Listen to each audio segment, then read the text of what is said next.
Chapter 2. Consciousness, the Way Out of Pain.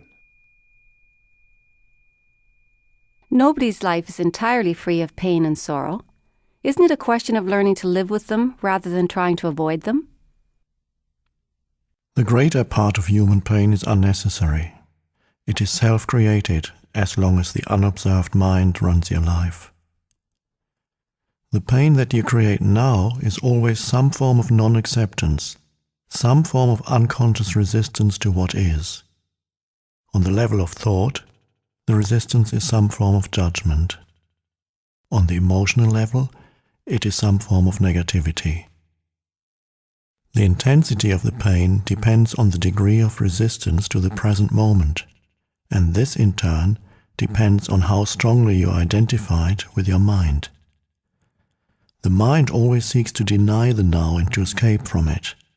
In other words, the more you are identified with your mind, the more you suffer. Or you may put it like this: the more you are able to honor and accept the now, the more you are free of pain, of suffering, and free of the egoic mind. Why does the mind habitually deny or resist the now?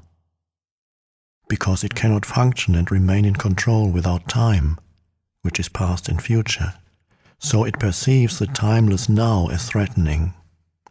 Time and mind are in fact inseparable. Imagine the earth devoid of human life, inhabited only by plants and animals.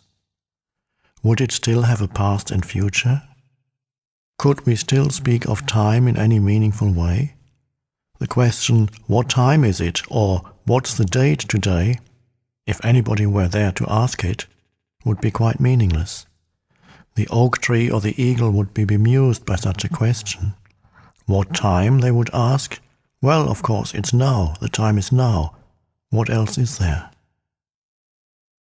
Yes, we need the mind as well as time to function in this world, but there comes a point when they take over our lives, and this is where dysfunction, pain, and sorrow set in.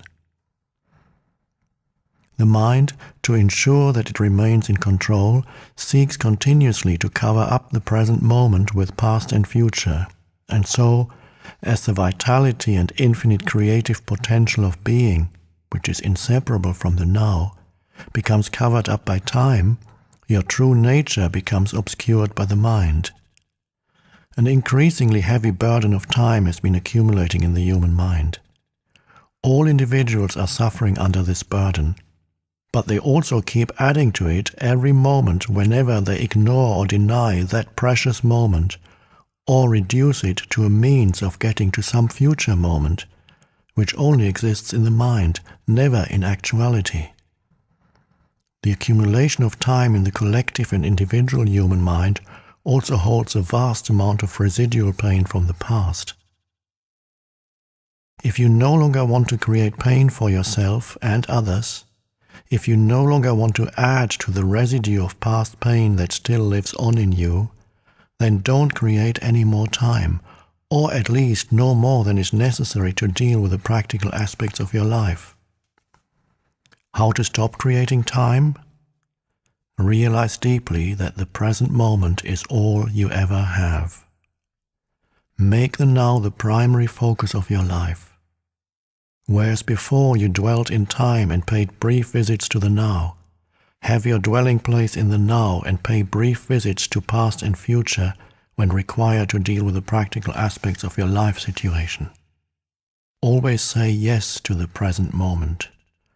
What could be more futile, more insane, than to create inner resistance to something that already is? What could be more insane than to oppose life itself, which is now and always now? Surrender to what is. Say yes to life, and see how life suddenly starts working for you rather than against you.